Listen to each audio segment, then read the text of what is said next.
think we'll get everybody settled in here and get started. Michael, if you could, please call roll. Alderman Bob Bauman. Here. Mr. Grady Crosby. Here. Mr. Mark Flaherty. Here. Representative Caitlin Haywood. Senator LaTanya Johnson.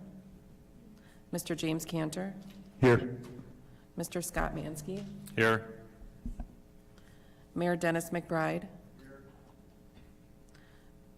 Common Council President Jose Perez. Mr. Gerard Randall. Here. Representative Jesse Rodriguez.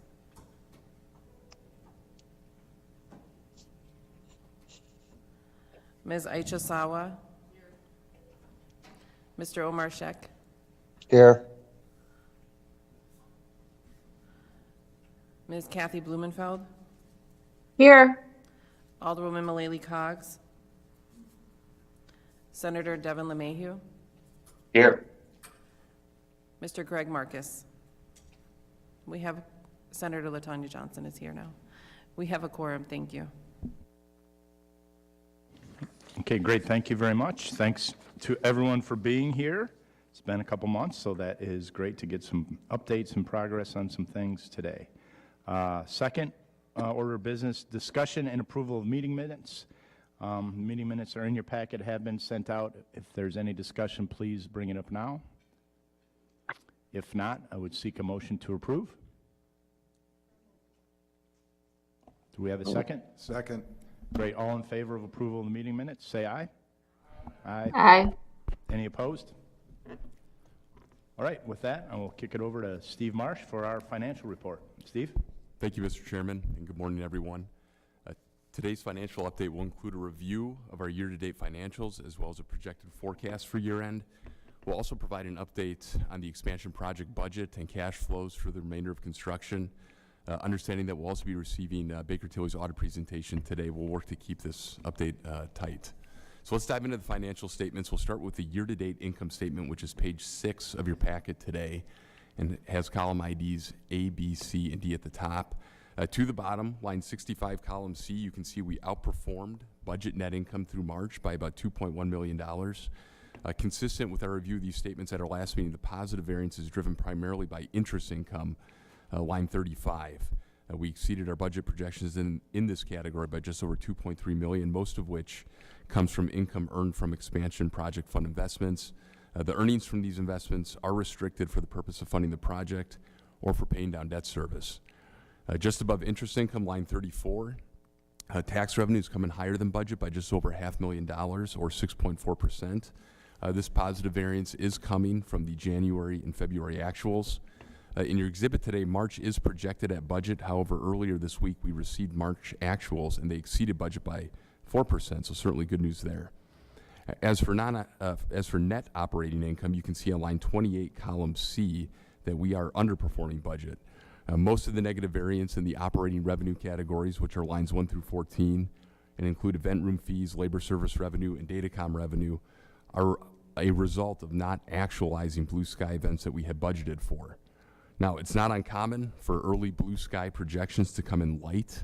Last year through March, we were down on operating revenues by about 16% compared to the 12% we see today. What's challenging this year, however, is that we have less opportunity available to make up this early variance later in the year. And the reason for that is due to the construction and renovations of the south building. What's solidified over the past few months is that we need to take off sale a significant amount of inventory in the months of November and December so that the construction crews can complete their work. This means we cannot book events during this period of time to help close the budget variance gap. And while this negative variance is not what we planned for, it's also not overly concerning to management. Any shortfall in cash flows this year will be funded from operating reserves. As we discussed during the budget process in October, we have viewed 2023 as a year in which the district would incur expansion startup expenses to prepare for new revenue generating opportunities in 2024 once the north building opens. Construction and renovation of the south building and the subsequent negative impact on 23 business falls into that same startup expense bucket. One other note before we leave this page, I do want to highlight two items in non-operating expenses. The first is Visit Milwaukee, line 49. As discussed in March, we will show a negative variance in this category for the remainder of the year as a result of Q4 2022 tax numbers coming in higher than we had forecasted. Also of note, line 46 pension. You can see we are significantly over budget in this category year to date and will be so for the remainder of the year.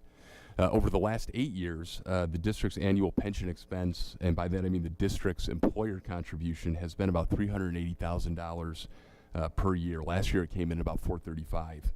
We've had several discussions with the city and ERS over the past few years about the increase we could expect to see in our annual contribution come 2023, and thus budgeted $750,000 this year, almost twice that of our annual average. That budget number has proved to be a bit light, as we are now projecting an annual payment this year of $1.25 million, a budget variance of just over $500,000. Obviously, there's a lot of discussion right now between the state and the city and county governments that pertain to the pension issue that will undoubtedly affect the district. We don't yet have enough information to know or understand how our payment might change this year or the next, pending any legislation from the state. For now, we are sticking with this projection until more information becomes available. So let's move on to the annual forecast, which is page 7, and again, line 65. You'll see we are projecting to beat our budget net income number by $1.4 million. Just as with the year-to-date exhibit, interest income, line 35, is driving most of this positive variance. Tax revenues, line 34, aside from recognizing the positive variance from the first 2 months, we are projecting the rest of the year at budget for now, although that may change if results continue to come in favorably, as did March. In non-operating expenses, you see the big variances I just described on line 46 for pension and line 49, the Visit Milwaukee fee. And lastly, line 28, net operating income. You can see we don't close the variance from year to date, though it doesn't get much worse. As mentioned before, the opportunity to make up ground in 23 is extremely difficult due to the construction and renovation efforts in the south building. Are there any questions on the income statement before we move on? Okay, pages 10 and 11 represent the district's cash flow projections. Page 10 is the unrestricted cash flow and ties back to our income statement forecast. This year-end projected balance remains healthy despite the projected negative cash outflow this year, and management has no concerns about meeting its obligations over the next 12 months.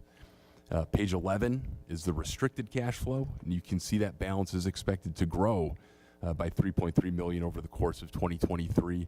Certainly very good news for our debt holders and the district in terms of our ability to meet future principal and interest payments. If we did not collect another dollar of tax revenue in 23, the district would be able to fully fund its debt service obligations this year. Pages 12 and 13 is the district's capital budget. No change from our original budget at this time. However, I would expect us to make some substitutions for some unexpected repairs and replacements in 23. We're coming up upon our capital project budget season, and our next update to you will likely show some variance in a few of these categories. Page 14 is the district's event mix summary. Column B represents our expected forecast number, which comes in 14 less than budget, which is represented in column A. Again, as previously discussed, this variance is related to the loss of inventory in November and December. The last few pages of the packet are financial exhibits pertaining to the project. Page 15 is a summary of the project budget, as well as the value of contracts encumbered to date. You can also see by budget category the amount of monies expended to date. As we've discussed at prior meetings, with most of the project budget under contract, the district faces very little exposure to pricing risk. Page 16 is a quick summary of expected cash drawdowns for the rest of the project life cycle.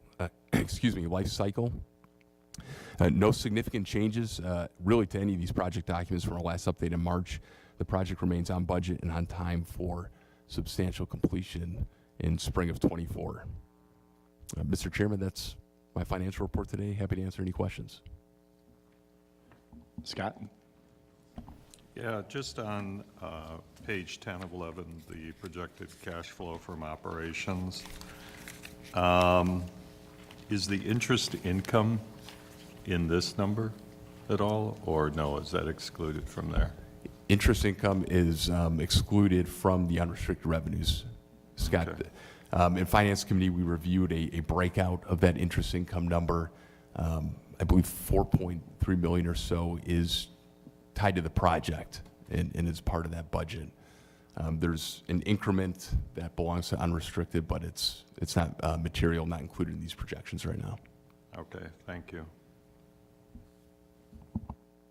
Are there any other questions for Steve? Also, for the record, Alderwoman Malele Coggs has joined via video. And this is Representative Rodriguez. I couldn't unmute, but I just wanted to let you know I'm present too. Great, thank you. Michael, we'll note that, both of those. Thank you very much. All right. Steve, we're going to actually turn it over to Wendy now, right? Yes, I think, yeah. Thank for you. the audit report. Wendy Younger from Baker Tilly will be providing to the board in just a moment a presentation regarding the district's 22 financial performance. The overall financial results should not be surprising, as they're generally consistent with the updates that Marty and I have provided to the board over the past 15 months. So the board is aware and consistent with past practice. Management reviewed the statements and audit report in depth with both Scott and Aicha last week. And on Thursday, Wendy presented to the Finance Committee, and the committee voted affirmatively to recommend that the full board adopt today the 22 financial statements. So at the conclusion of Wendy's presentation and subject to any discussion from the board, management will ask the board to vote on approving the statements and report. That said, Wendy, I turn it over to you. Good morning, everyone. Wendy Younger, partner with Baker Tilly. You should have in your packet of information both a draft of the financial statements, a draft of the reporting and insights document, and then a several-page handout, which is also up on the screen that I will use to go through both of those documents. Our agenda for our discussion is to talk through the objectives and the opinion that we plan to issue for the financial statements. I've included some very high-level financial highlights. We'll go through that. We will talk about the reporting and insights document that is before you and its content. And we will wrap up with the status of the Levy work that we do. If you have any questions throughout the presentation, please feel free to ask. I'll do my best to address those. So on the next page of the handout, this is the objective and the opinion that we plan to issue. The objective of the audit is to issue an opinion on the financial statements for the district. We intend to issue a clean, unmodified opinion. This is the same type of opinion that the district has received in the past. That clean opinion means that we have followed generally accepted accounting principles. The financial statements are believed to be materially accurate. I will draw to your attention that included within your draft document, there is a emphasis of matters paragraph. That is something that is not always there, but due to the fact that the district implemented a new governmental accounting standard, or GASB, for 2022, we do include that to bring that to the reader's attention, and in a moment we'll see the impact of that standard on your financial information. So on the next page, we get into some of this financial information. The information that's contained on this page is a summary of your statement of net position, or the balance sheet for the district. You'll note I've included a comparison of 2021 to 2022, and you'll see that the 21 column is noted as restated. The reason 21 was restated is due to that new governmental accounting standard that I referred to. It's GASB 87 and the accounting for leases. And as you, I am sure, aware, the district participates in many leases, so that lease, the implementation of 87 has included a $27 million lease receivable in your assets and a related unearned revenue on the liability side. So it is essentially a wash on your balance sheet, but that is why we noted restated, because we did insert that information into 2021 also. So just to discuss a few highlights of the statement of net position, some of the comparative activity. You'll note your current and other assets up roughly $8 million. That's all within your operating cash section, and we'll see in a moment when we look at the cash flow where those funds came from. Your non-current assets, you'll note, went up roughly $45 million over 2021. This is the category where all of your construction activity is included, so you have a $117 million increase in your capital assets. $132 million of that is your increase in construction in progress, and then an offset of $19 million for depreciation on your existing assets. Also included in that fluctuation is an $80 million decrease in your investments. As you do the project and pay your bills, your investments decrease because you utilize those funds to do so. If you look within your liabilities section, you'll note your current liabilities are up roughly $40 million over the previous year. Two pieces to that. The largest increase in that category is within your accounts payable. Again, all of your construction invoices that existed as of 12/31 have been recorded and are the factor for that increase. Also included in that current liability section is a deposit that the district, a $5 million deposit that the district received from Levy, which is an improvement deposit. Your long-term liability category, you'll note an $18 million increase. That's, again, a factor of a couple different fluctuations. You did borrow during 2022, roughly $31.1 million, so that is an increase in that liability. You did pay down $20.5 million of principal on your long-term debt, so that offsets that. You also had some increase in your accrued interest on your long-term obligations. That was roughly $17 million, and then an offsetting decrease in the OPEB and pension liabilities of $6 million results in that net $18 million increase. That deferred inflows of resources, most of that is that deferred revenue I spoke about earlier related to the leases, and there is some small fluctuation related to deferred inflows related to both the OPEB and the pension plans.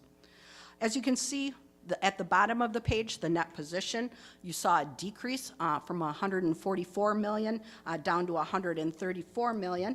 And if we look at the next page, we'll see the activity that contributed to that decrease. Again, the 2021 column has been restated for the inclusion of GASB 87. But if you look at the activity compared to 2021, you'll note your operating revenues were up roughly $4 million. Again, several different reasons for that. Your commission on concession sales was up $2.3 million. Your box office revenue was up roughly $1.8 million. Activity saw an increase of $1 million over the previous years, and then the Admiral activity had also increased from 2021. Under your operating expenses, $7 million increase in those expenses, as you would expect. As activity increases, so do your operating costs. The one item I will highlight in that section is your unallocated operating expenses. You'll see that there's a $3 million increase there. That's your advertising and promotion, so that's your Visit Milwaukee fee. So again, as activity increases, so does that. You'll note depreciation and amortization, very consistent with the previous year. Keep in mind that, again, all the activity for the construction of the building is yet to be capitalized, so it is not being depreciated yet. So that will factor in your subsequent years. Under the non-operating section, you'll note $19 million in 22 compared to a $7.7 million figure in the previous year. You'll see that your net tax revenue increased over the previous year by roughly $8 million, and that was seen across the board in all of your various tax categories. Obviously, room tax was the highest, is the largest number and the highest increase. Your other income, I'll note, is up roughly $5 million over the previous year, and that is all within your investment income category. So saw nice returns on your investments. So when you look at the decrease that existed in 21 compared to 22, so in 21 you had an $18 million decrease in your net position. In 22 it was a $10 million decrease. If you look at that and you think, let's put the depreciation back in, which isn't really a cash figure, you essentially broke even in 21 and actually saw an increase overall of $8 million in 22. So again, when you factor that in from a cash flow perspective or a cash utilization perspective, ultimately a positive result. On the next page, I've just put together a very high-level cash flow. We've spoken about a lot of the activity that is included on the page. Just think it's important for you to see this in a snapshot. The top two categories, just to highlight, are your operational. You'll note from operating activities, you did see a utilization of cash, but if you go into that next category, you'll see where the room tax comes into play and ultimately offsets those negative cash flow from operating. The capital section, again, we've spoke about this also, your debt that was issued, the payment of your principal and interest, your ultimately the capital assets that were purchased during the year, so cash outflow on the new construction was roughly $100 million, which is the third line from the bottom, or fourth line from the bottom. So overall, you'll note you did have a decrease in total cash and investments, but again, you're utilizing cash that you had on hand for your construction project. Switching gears, the next page, this is the other document that we issue as part of the audit process. It's the document you have in hand that has the green cover on it. Just a couple of highlights from that document. We use that to communicate comments and recommendations that come up as part of the audit process. We are required under our standards to have communication with those charged with governance, so both the board and management and the finance committee. Included in that report, similar to previous years, we do include a material weakness. We do become part of your internal control structure. We prepare your audited statements for management. We also do the entries that are required for both the pension and the OPEB, which are material journal entries. That is not a new or different material weakness, but we are required to bring that to your attention. We do have one other comment and recommendation that was included this year, and really just encouraging management to take a look at user access to the various financial systems and making sure it's appropriate. Finance has already started to work with IT on that, so that is something that is already in process. The last item, I will just note the required communications that are included in there are very normal and customary, nothing that I need to draw your attention to. We do share the various estimates that are included within your financial statements, those being your pension, your OPEB. Obviously, depreciation is a very large estimate. But other than that, there is nothing there that is unusual or unexpected or even different than what you've seen in the past. On the next page, are essentially the last page of the handout, just want to briefly update you on, we do some work related to the flow of revenue to and from Levy. We are in the process of completing that work. I think we've made some good progress this week, but we are still not done due to a delay in getting information. So we are hopeful that that will be completed in the next week or two. One other item I do want to note, again, the documents that you have before you are in draft format. We will be looking for approval so we can issue final today. There will be one minor change to the draft document that you have, your financial statements, and that is a number that's back in the required supplemental information section. It is not a number that flows through to your financial statements or anything like that, but it was a calculation of a percentage that is included in a schedule. So we have already fixed that, but other than that, we would be looking for approval by the board today. On the next page, I've included my contact information. Happy to talk with any of you regarding the information that I presented or our audit, the process. If you have any concerns, happy to have a discussion.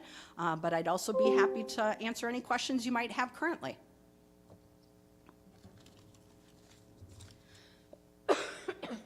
Thank you, Wendy. Are there any questions for Wendy at all? And also, just for the record, sorry, Alderman Perez and Representative Haywood have joined as well, so for the record. What's it? You snuck in, you had a hat on, I didn't see it.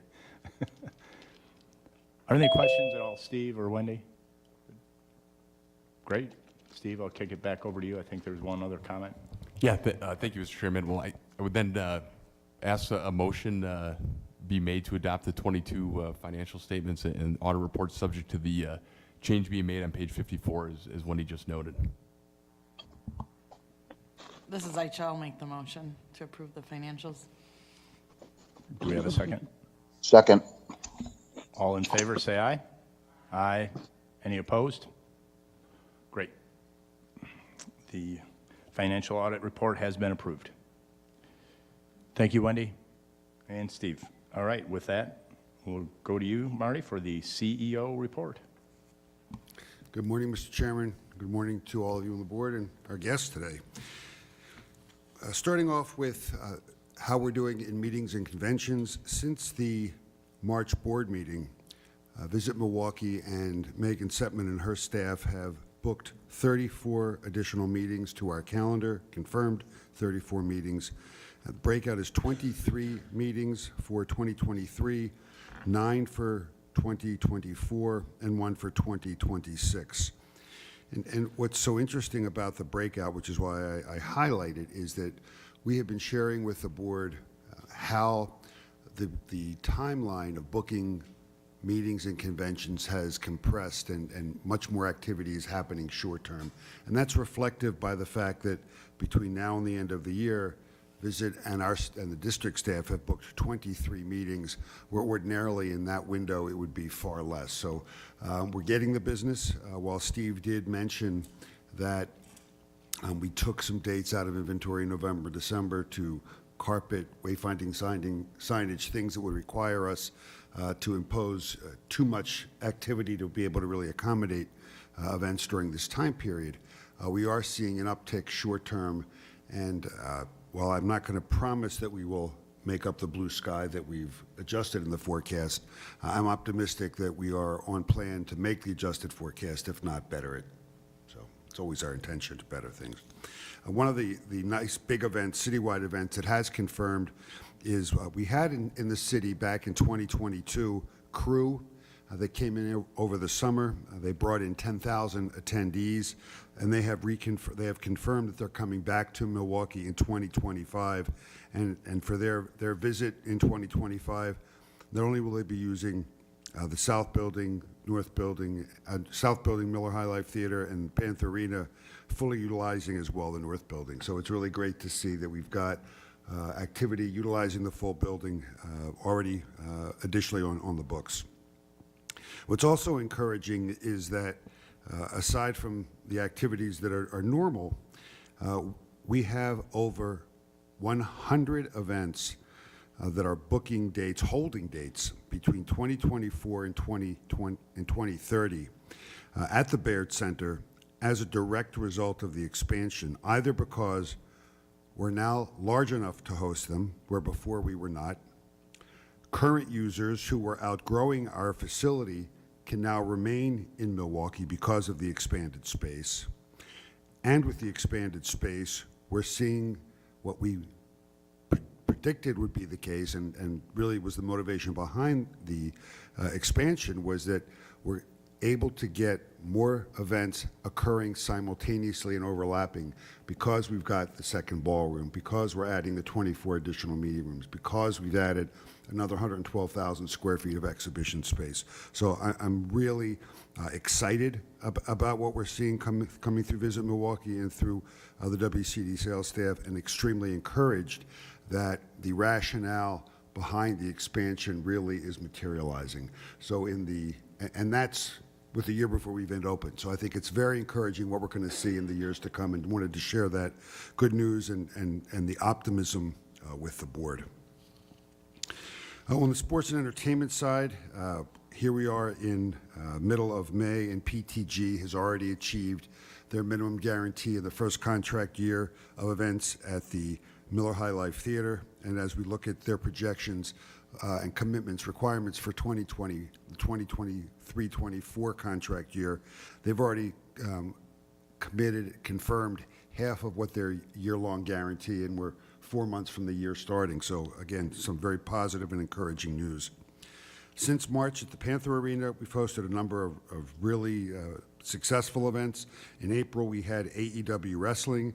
On April 2nd, it's their third time back to our facility, and they love the market, and we're holding 2 dates for them over the next 12 months.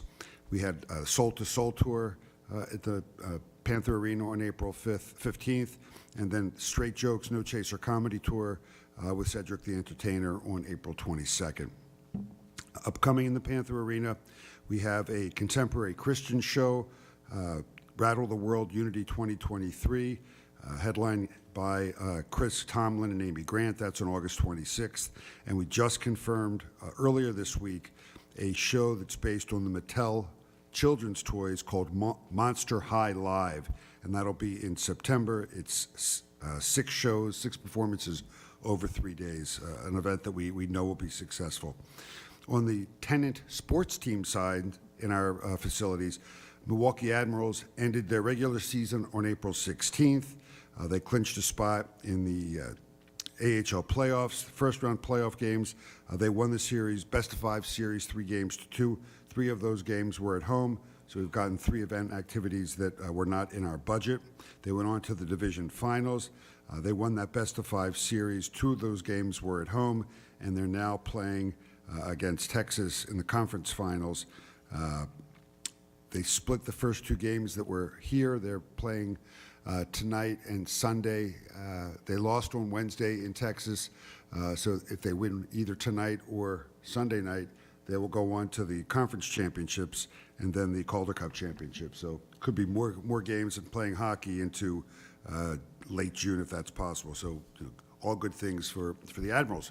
Milwaukee Wave, our other tenant team with indoor soccer, won their regular season. They played 3 playoff games and unfortunately lost after the 3rd playoff games. But again, 3 events in the Panther Arena that weren't in our budget that brought people downtown and into our buildings. March 31st was the closing deadline for the gala giveaway promotion that we have been speaking to you about since the first of the year. We weren't sure really what we were going to see as far as submissions. Back in March, we had received at that time 60. At time of closing of the deadline, we had received 176. So a really significant turnout from all over the southeastern region of Wisconsin, and a really wide range of organizations, either civic service organizations, cultural organizations, some with no full-time staff, some with 100 full-time staff. So I think the one thing that really humbled me by going through these, and there were 3 of us, myself, Sarah Mayo, and Megan Setman, read all 176 of the responses. It's really humbling to read about how many organizations that are out there giving to various segments of the community. And we've not finalized we've not finished tabulating the scoring that we've given, but all of them worthwhile and just an extremely humble activity to get as familiar and entrenched in the not-for-profit as we were able to get. One of the things, just as a reminder to the group, as part of the gala giveaway package, which includes a 3-course plated dinner in the rooftop ballroom for up to 500 people, a credit with CTI towards AV services. We've also committed 40 hours of volunteer work to that organization by our staff. So it's not just allowing an organization to come in and basically have their gala underwritten so all proceeds go directly to their bottom line. We also felt it important to include in the package a commitment from the district to help the organizations however they need help, whether it's in the front line or in their office. We're providing that service and resource to them as well. On the expansion side, I'm going to let Mike Abrams talk more about that, but a couple things I did want to mention to you. Since the March board meeting where you approved the naming rights agreement with Baird, we have been tied at the hip with our naming rights partner in a good way. We've spent a lot of time in development of the Baird Center logo, which is still in a soft final. We're getting close, but we're not quite there yet.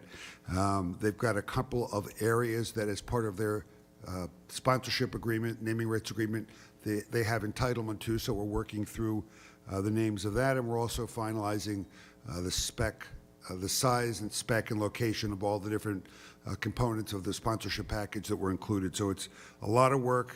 I've gotten our team at the district and the team at Baird have been thrown together kind of For those not involved in the negotiations, it's been a shotgun marriage because here's our family, start working with them. But it's been great. They are a very smart group of people who are so enamored with this project. They're going to be a great partner for at least the next 16 years and hopefully many beyond that. May 1st was Safety Week on the property. Mike's going to talk a little bit about that. And as hopefully all of you know, many of you were there. We had the topping off ceremony on the 10th. The only thing better than the event was that Sarah was able to arrange for great weather. So way to go, Sarah. And I encourage anyone who's got an outdoor event, coordinate it with Sarah. She might be able to help you with that. But just a great event. Sarah and her team were unbelievable. Icon coordinated a lot with her. Gilbane Smith did an unbelievable job. Levy Restaurants, if you were able to make it to Miss Lizzie's afterwards, really themed out the room with a great afterwards. And what I'd like to share with the group, if you can, just have a very brief sizzle video of the event. If you care to take a look at it later or share it, it is available to you on the buildingmore.com website. The placement of the final piece of structural steel.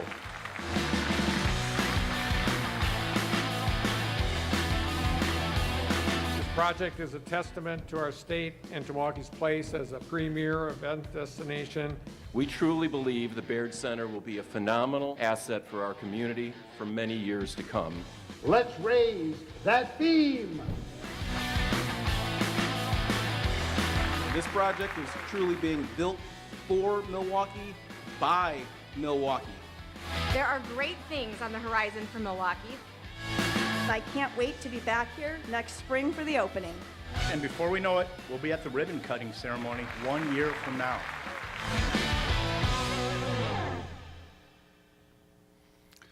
Still can't believe it. Wow. Mark your calendars, the grand opening gala will be Thursday, May 16th, which will be a year from yesterday. So we will be ready. I do have something, but before I bring up one last thing, that's the only thing of real note to the board. Is there any questions for me? And then I would like to add one more thing, Mr. Chairman. Hey, just real briefly, Marty, I didn't get a chance to sign the beam. That's one thing. Can I didn't get a chance to sign the beam. Is that a possibility now? Can I get a chance to? Absolutely. Just Okay. make sure we're getting along that day. All right, all right. No, the question really is, so it was great to hear about all the increased activities that the expansion project is going to provide for us, with hosting simultaneous events and just, all the things that you're optimistic about.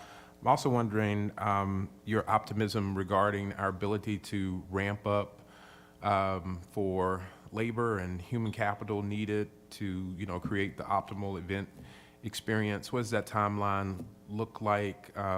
What's your thoughts around that? You've heard Steve mention, not only in this meeting, but prior meetings, how we're looking at 2023 as a startup year and preparing for 2024, the opening. There are a number of full-time positions that we have scheduled to start as soon as June that we're actively recruiting for. I believe there's 10 or 12 full-time positions that we're beginning to recruit for now to come on board anytime between June and end of year, and then a number of others first quarter of 24. As far as part-time staff, Nyla Tuxon, who's unable to join us this morning, and her staff have already updated all resumes. We have, in working with event management, identified the number of additional guest services, housekeeping, setup staff that we'll need. We have not yet begun recruiting for a number to support the expansion, but this is the time we would begin recruiting for the fall season anyway. So we'll be out recruiting for existing positions, mostly part-time, and then we'll just add to that mix so that the plan is to have, and Gary, I just don't know the number offhand, the total number we're looking to have on board by the opening of the building, but by March of next year, we're looking to have at least 95% of the staff hired so that we have that commissioning period of 6 weeks before the first event to really get familiar with the building. And we are not concerned about being able to support the expanded building. And I think part of Part of that is that we're a very competitive workplace. We have done things since July of 20, where we were right on the heels of the Bucks announcing that they were going to the $15 an hour minimum wage. We implemented it July 1st of 2020. We were one of the only businesses really in operation because we're having events, although limited in size, especially in Q1 and Q2 of 21. Businesses were still not open, yet we were a vaccine center. So we've been, even in COVID, we were active with the recruitment of part-time staff. And not to belabor it, but I'm not nervous. Are there going to be some pain points? Yes, there will be some pain points. We experience that year-round anyway because we've got such a vibrant hospitality community that we're all pulling from the same talent pool of part-time people.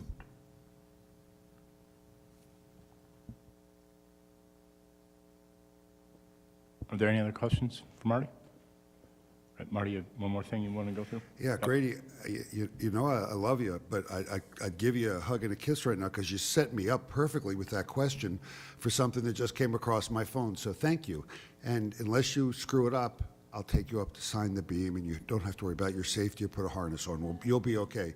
I literally just got a photo from Nyla Tuxon, who is not with us because she is attending the Journal-Sentinel awards breakfast recognizing top workplaces in Milwaukee for 2023. What you may remember is that in the fall of 2018, we initiated the first ever employee engagement survey, and we've redone that to check our own pulse. But out of the results of the employee engagement survey, we developed the CEO vision, which, just as a reminder, is that for WCD venues to be recognized for providing superb, captivating, and buzzworthy experiences. By thinking unconventionally and taking strategic risks, those charged with bringing this vision to life can stand tall about their role in transforming the city we love into a not-to-be-missed destination. From that CEO vision was the genesis of our mantra, which you hear us talk about and wear, which is to be bold, be proud, be experience-obsessed. And one of the challenges that we put on ourselves going back to spring of 2019 when we introduced this was really wanting to focus on the organization's relationship with full and part-time staff, because what the employee engagement survey showed us was that we were an extremely dysfunctional organization all over the place. We had a very deliberate plan in place. Who knew if it was going to actually get through? But we've seen a real change in our culture, the commitment to the job, the commitment to the organization, the commitment to you, the board. And I think that commitment and that change, I'm hopeful, is what provided some of you with the confidence that this organization could support the funding for an expansion. And to achieve today's acknowledgement, which is voted on online with not prompting from us, for us to be put in the category of a number of extremely impressive organizations, for us to be a top workplace in Milwaukee.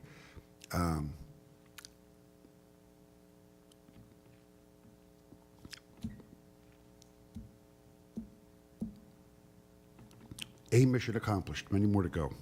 Mr. Chairman, that's the great news that I have to share and would like to conclude, if I may. Well, that's good. Congratulations to you, the entire staff, Nyla, and the team for really turning that into a real positive story for us. And I know it doesn't happen overnight, so thank you very much. Are there any questions? Yeah.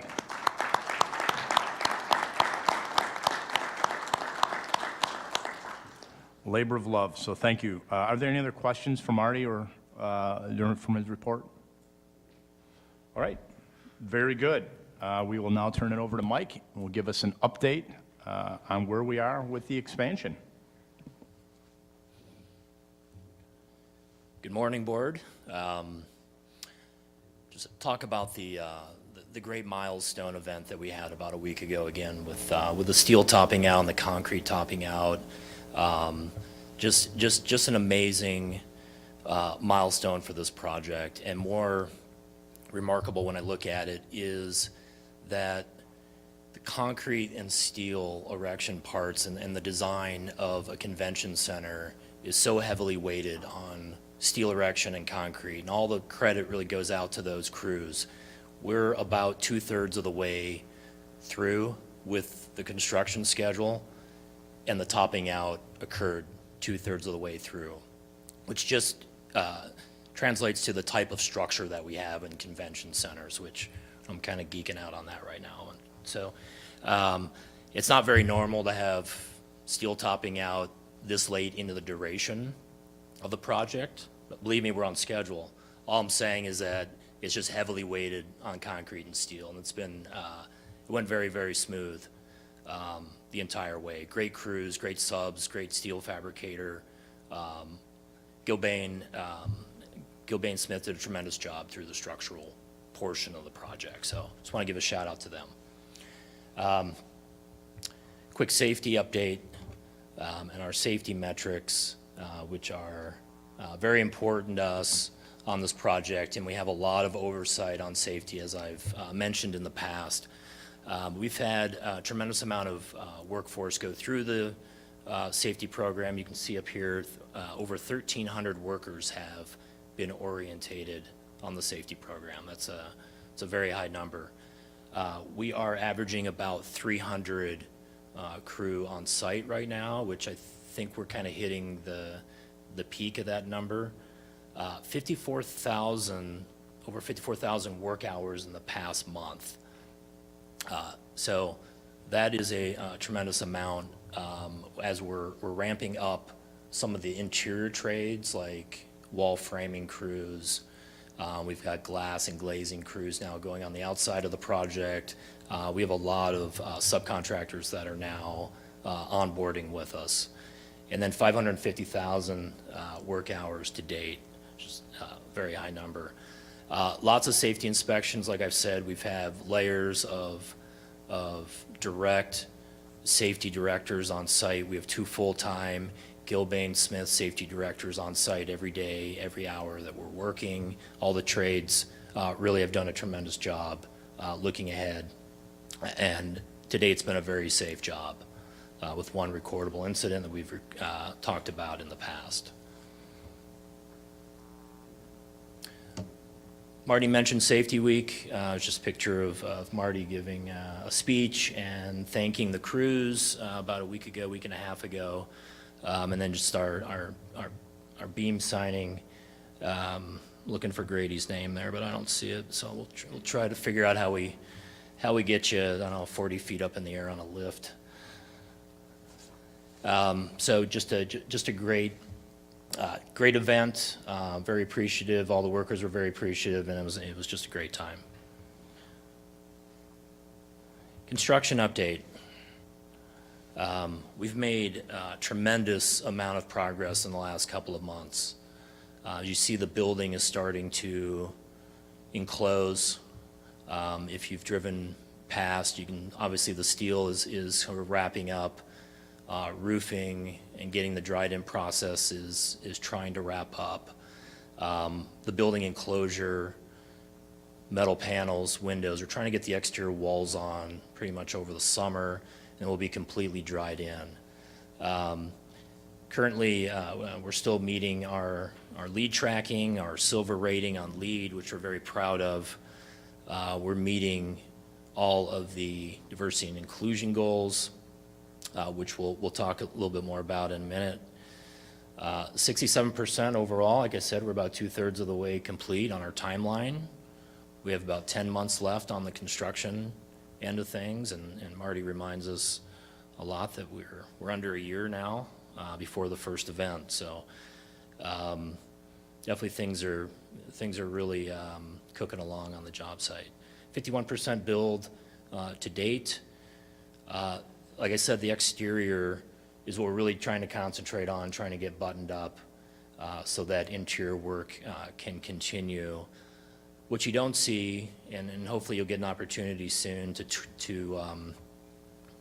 be included on a tour this summer, is all the interior work that's going on. We have walls framed up, first floor meeting rooms, second floor meeting rooms, Now in the north admin area, walls are being framed. Tremendous amount of in-wall electrical, plumbing, overhead mechanical work. Escalators are going in everywhere. We have elevator crews on site. So there's a lot happening inside the building. Our central plant, which provides all the utilities to the building, is really coming along as well. We just had a milestone of receiving all of our electrical switchgear. We're tracking a generator, hopefully here in about 4 months. And we've set the cooling towers up on the roof. We have chillers that are going in right now, so things are humming along in the central plant. We've also started work in the south building. We've painted a lot of the interior walls, repainted those. We're scheduled to start carpet replacement in the meeting rooms and the pre-function ballroom starting this fall. And that's the same time signage will also get updated in the south building. Working on some site work stuff as well on the south side along Velar Phillips. You can kind of see there's activity going on there with a new sort of public plaza area, and that's continuing, will continue out throughout the summer. So on schedule, substantial completion date is still March 22nd for the construction crews. And I want to pause there to see if anyone has any questions before we get into our inclusion updates.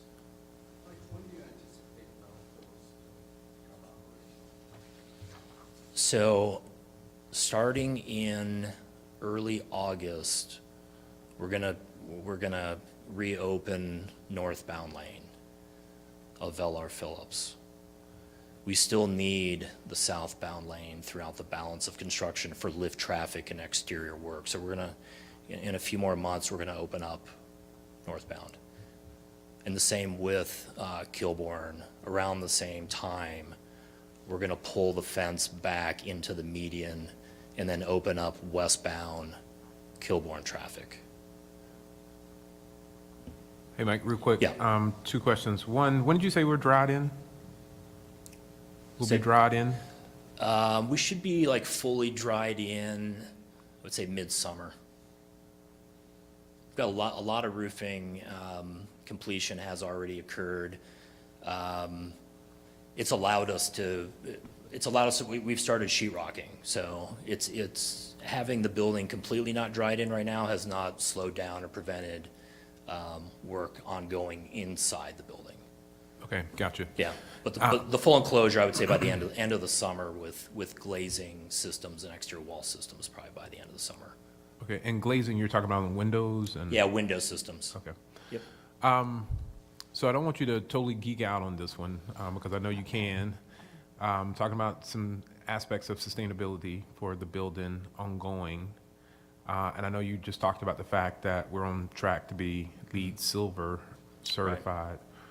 Wondering our ability to continue to manage the building sustainably as the building owners, our ability to manage the building sustainably after we take ownership and control, how smooth or nice or warm that handoff will be in terms of our ability to understand kind of what we're working with in terms of systems, emissions that are coming from the building, our ability to potentially continue to set goals around operating even more efficiently going forward. So that's one thing. And then secondly, wondering in your process, are you even tracking at this point, or do these new projects always track concepts like embodied carbon, especially with regard to the concrete and steel? And are you looking at emissions data sheets with regard to new materials that are coming into the building? Great questions. First, I'll address the first question. So the turnover process from construction to operations, we have that process is in place with our commissioning agents. So we have a full-time dedicated commissioning agent that's been on board from day one, that's reviewed our specifications, reviewing submittals for mechanical, electrical systems. They're very involved. We have weekly meetings with them, local group, Ring and Do engineering group. And they've done a tremendous job so far. And we believe the training and setting the exact systems up correctly to be the most efficient is what they're looking at doing, and having a lot of turnover meetings and collaboration with Bob Seefeld and Brian and crew on the operational side. So there's a tremendous amount of effort already trying to get ahead of that and pre-plan for that. And then your second question on carbon and emissions, and I'm sure we have all that data. I don't have that information today, but we can sure share that level of detail with you and get into get in the weeds on that and show you. I'm pretty sure that our lead consultant, our full-time lead consultant on this project, has that type of information. Yeah, I definitely won't get in the weeds on it. I just want to know that whether or not it's there, whether or not it's something we're tracking and exists. So I believe it does. Okay. Yep. Cool. Great. Mike, it's Omar. I just wanted to say you guys have been impressive. This is going to be great. Thank you. So, any concern with the contingency right now, or with sourcing materials or equipment for the project? Sourcing materials, we have one item that we're tracking that's coming in late, and that's a piece of bus duct equipment that goes up into the exhibit hall ceiling. We're trying to improve that date. It does not affect operations of the facility. We've known this for a few months and have a plan in place to provide that power temporarily that's needed. That's coming in a few months late currently. Other than that, everything is tracking on time. What we've seen in the last year or two, tremendous lead time on materials and equipment typically. It's improving, I think, overall in the industry. A lot of suppliers are still telling us it's going to be 6 to 8 months on things, and then material and equipment arrives in a month or two on the job site. So we're not sure what's happening there, but we're tracking it completely. We have a full, Gilbane Smith is tracking in very fine detail every piece of equipment and material right now, and it's all lining up very well for us. Contingency is still in a healthy state on the project. We're at a point now where the risk of the project is decreasing as we've tied in structurally, we've been out of the ground, we've uncovered unforeseens. I would say we're probably 90-95% through discovering what we don't know that exists, but we're still in a very healthy spot, and our risk is lessening each day on the project on that. Okay, I think we have a real short video, fly-through video. I believe we showed this a few months ago at the last meeting as well. The placement of the final piece of structural. I've seen that one. There we go. So this is the 6th Street loading dock. This is back of west side of the building where the helix ramp is. You see all the metal panels and roofing and roof work that's occurred. You can start seeing the ballroom structure on top of the roof. This is coming around the north end on Kilbourne. This video might be about a week and a half old, but all that roof decking, I believe, is complete up on the ballroom roof now.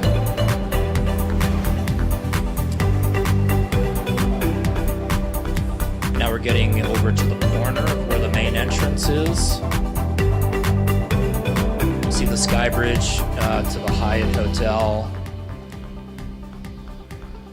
This is where we've started glass, exterior windows, exterior wall framing is occurring. You can kind of see the escalators looking through the building. And this is the back end, looking at it from the south building, looking north. They're saying we're getting dried in. That's getting this roof and getting the structure and getting everything dried in up on the roof so we can continue interior work.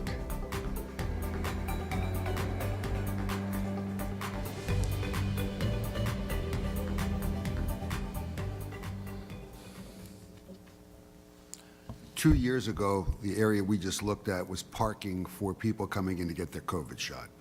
That's just where we've come. Right. And for board meetings too, it's a little easier to get in. Same. Yeah. Yeah.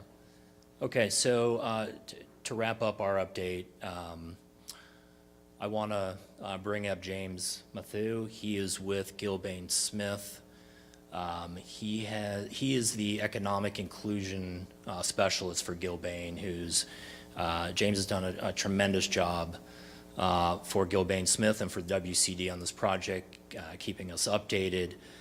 He works closely with, come on up here, James, works closely with Prism Technical Management and Carla Cross. But I think more importantly, he manages all the subcontractors, and there's a lot of them on this project, and he keeps them, make sure that they're training, they're up to speed on their goals. It's making sure that the reporting is in place and up to date. I think that's one of the most important things that he keeps tabs on. But he's going to go through some of the work that he's done and some of the targeted outreach that he's done on the project. And just to kind of back up maybe about a year or so, when we first started reporting our numbers against our goals, our percentages, we were a little bit light in a couple of categories. And we knew, we kind of planned for that or knew that was going to happen for the first portion of the project.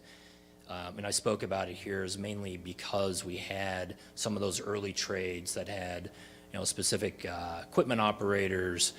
We had and we only had like 2 subcontractors on the project drilling piles and doing utility work and doing earthwork for probably the first 6 months. So the message was clear from Marty and from the district that our early numbers needed to improve. James really stepped in at that point and put together a comprehensive plan and outreach, and we're really excited to report that, really for the last 3-4 months, we're hitting all of our targets, and we're exceeding some of them by a lot right now. So we feel like that's going to continue through the balance of the project, and I'll let James get into a little bit more of the detail. Thank you, Mike. Very happy to be here. As Mike mentioned, we won't make any excuses. We know that the project did not get off to a great start, but we heard the directive from Wisconsin Center leadership that this needed to improve. This was a non-negotiable. This is very important. So from that point, when I came on, we met with Social Development Commission to discuss workforce needs and discuss collaborations with Employ Milwaukee. We met with Prism Technical at their office to brainstorm ideas on how to move things in the right direction. We were at every event. We articulated our needs at the WRTP Cheers to Careers event in 2022 and talked to everyone we could to build those relationships. And what I feel like was very revolutionary for the project, we created a monthly tracking tool and began scheduling monthly meetings with the trade partners to chart trade workforce progress and take a snapshot monthly. And this was great because it let us know, okay, so how did the last month go? And where can we go next month? I believe that this was the driving force for the month-over-month improvement that we're seeing. We worked with union leaders to find targeted workers that were on the bench. We worked with Prism to create workforce projection forms. Okay, so you're starting off here. Where will you be by the middle of your trade performance? We were able to map out Okay, you're going to be on site 80,000 hours. Well, where will you be at 50,000, 60,000? And use that in these monthly meetings. We worked in tandem with Wisconsin Center leadership and have bi-monthly meetings to talk about ideas, what's working, what we can improve on, just to make sure we're on the same page and make sure we're heading in the right direction at all times. We attended job fairs led by Employ Milwaukee, Department of Workforce Development, and we met with the Milwaukee Urban League at Marty's request, and we collaborated with them quite a bit. We actually just had an event at their office the other day, and it was very successful. And we began planning aldermanic outreach events, which we hope to do in Council President Perez's district and beyond.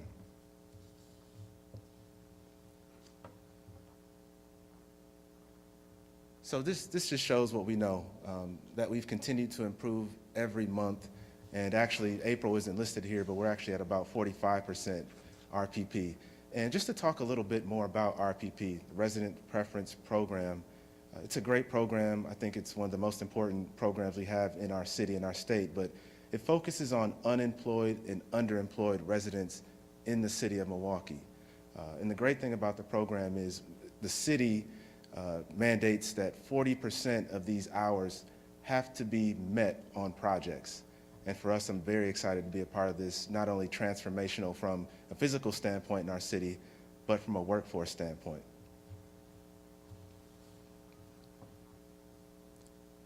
So as you can see here, we are at 45% RPP.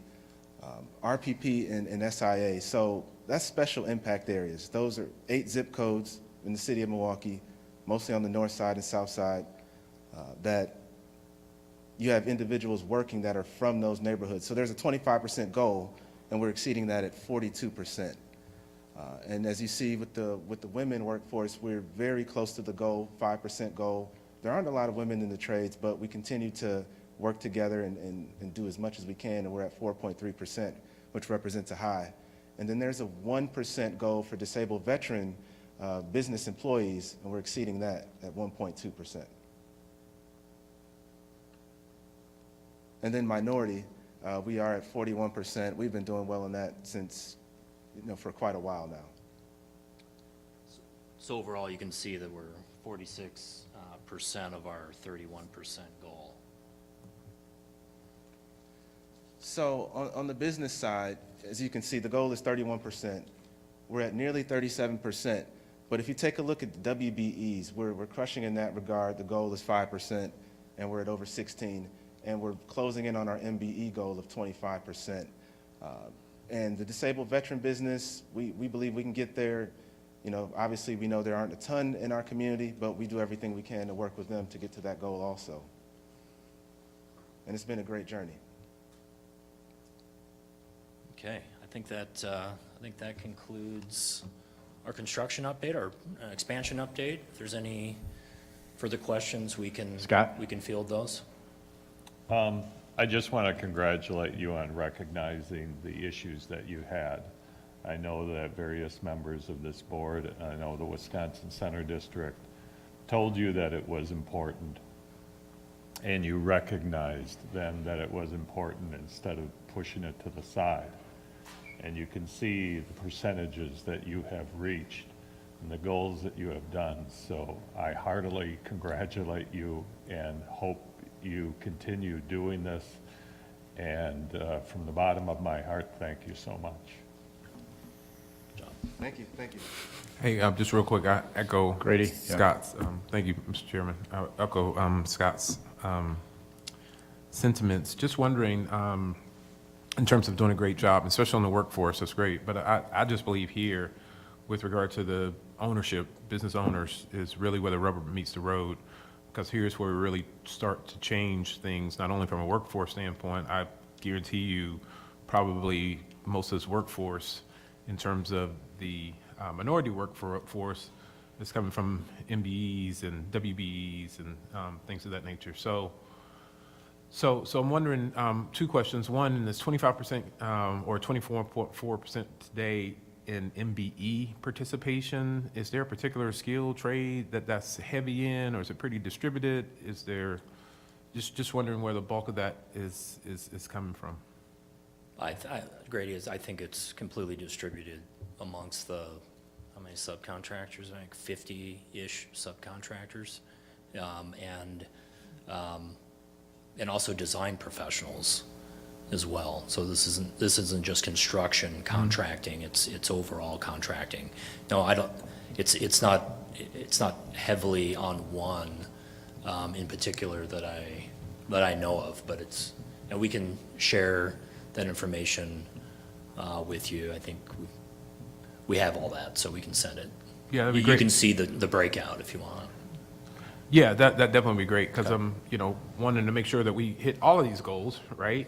And I'm wondering if there's a particular area in the MBE space or disabled veterans businesses that we could concentrate on more in order to make these numbers. But overall, well, like this, are we going to get this deck that you all presented today?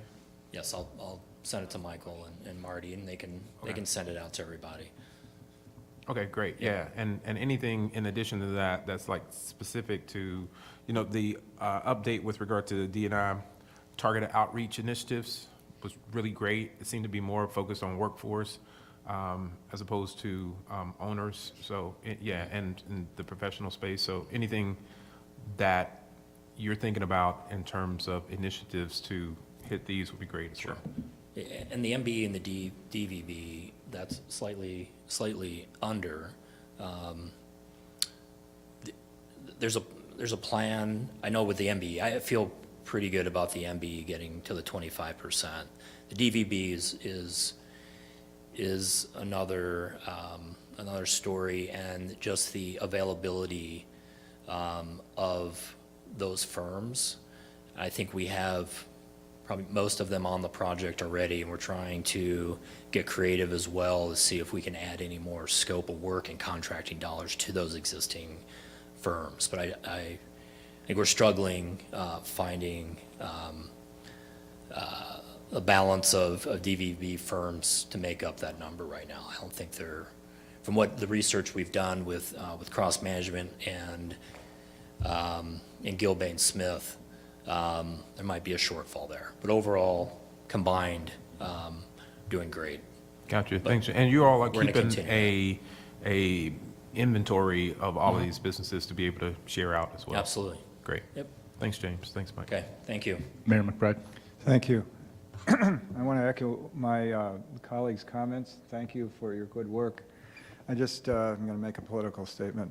There's a bill pending in the legislature right now that would provide additional shared revenues for municipalities, which we all desperately need, but it would come right now at the expense of trying to reach goals like this, and that's unacceptable. I think the concern many people have is quotas. These aren't quotas, these are goals, and we have to be intentional about meeting goals, or we don't employ the people in our region who most need employment. And what we're seeing here is a successful public-private enterprise to do that. Public investment often drives equity, and if we don't have an intention to drive equity, we don't achieve equity.